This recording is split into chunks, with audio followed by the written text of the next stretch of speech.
Do you think you'll feel free when you finally get rid of that pile of stuff sitting around your house? Well, maybe not.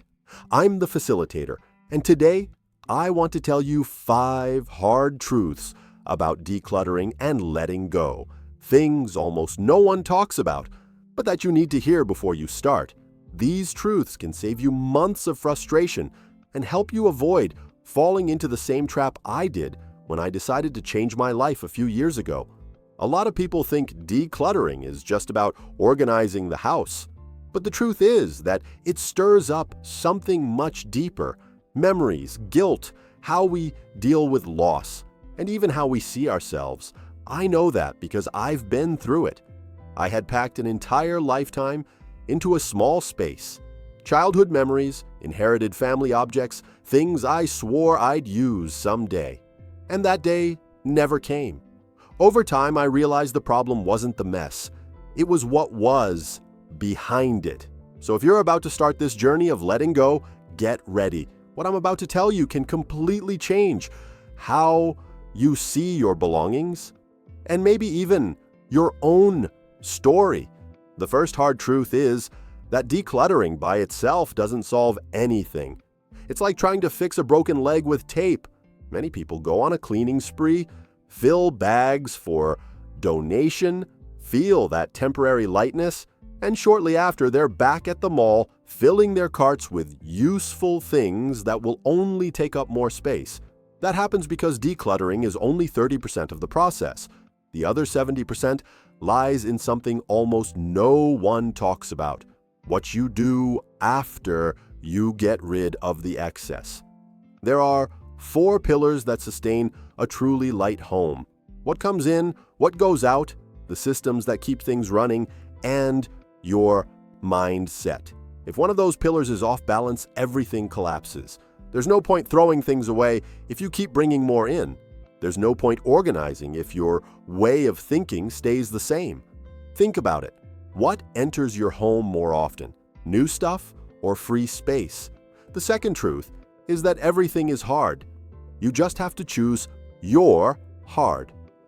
Decluttering is hard, but living surrounded by clutter with no space and piles of things that drain your energy is much harder.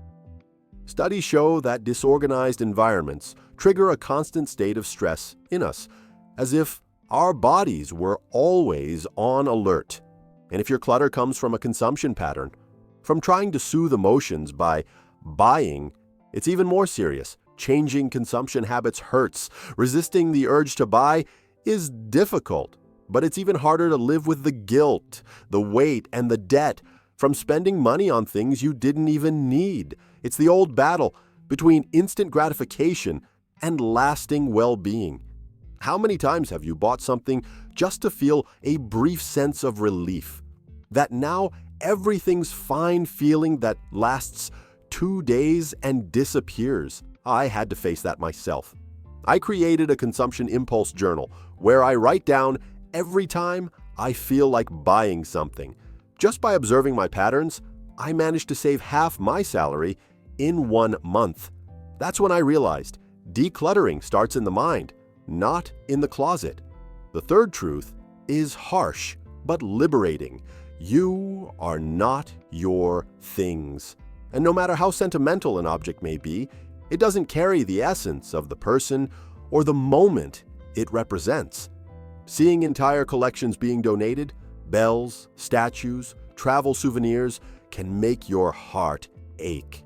But excessive attachment to objects is a prison disguised as love. After losing 2 relatives before turning 25, I turned my home into a museum of my pain. Every corner was a memory. It took me decades to realize that those things were keeping me stuck in the past.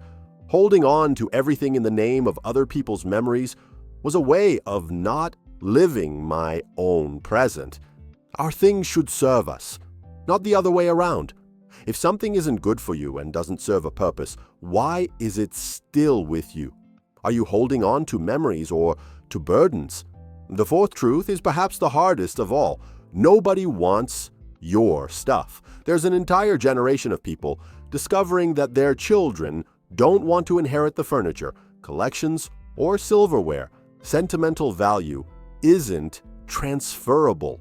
I learned that myself when I tried to sell my family's collections. Coins, jewelry, antique furniture, all of them deeply emotional for me, even valuable. I discovered that almost none of it was worth what I imagined. There's a name for that: the endowment effect. It's our tendency to overestimate the value of what we own. We think it's worth more simply because it's ours. But the market doesn't care about your attachment. Some people spend decades paying for a storage unit full of memories no one will ever want. And that's not a legacy. That's a burden.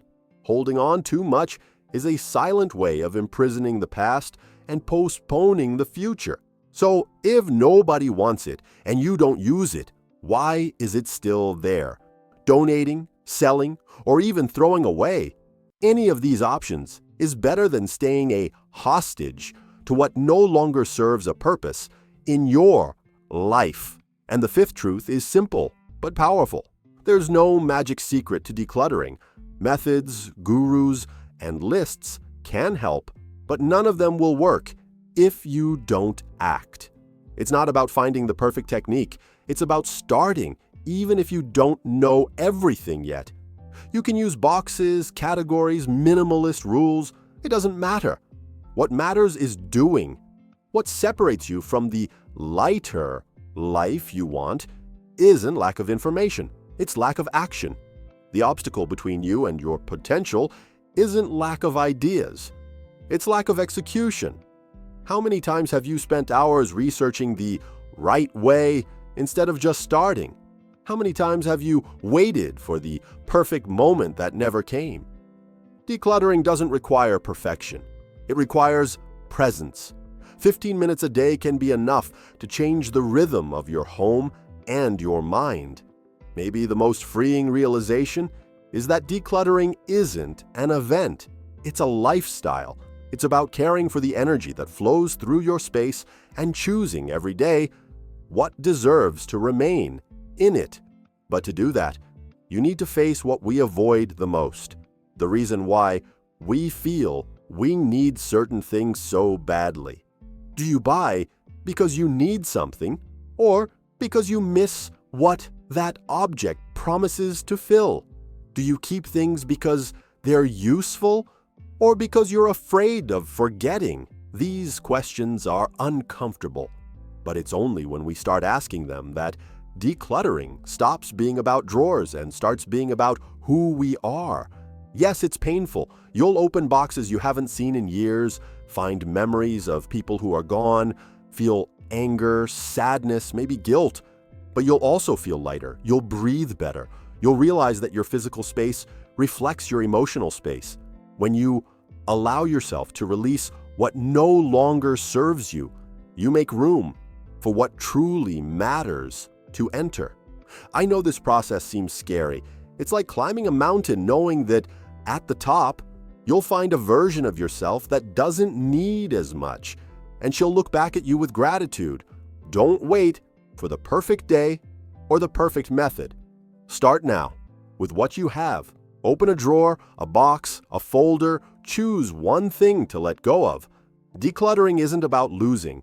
It's about gaining time, space, peace, and clarity. Now, tell me in the comments, what's the hardest item you've ever tried to let go of? And which one do you know you need to but still haven't managed to? I really want to know, and I'll read every comment. After all, the home of your dreams isn't the one full of things. It's the one where you can finally breathe. A big hug, and see you next time.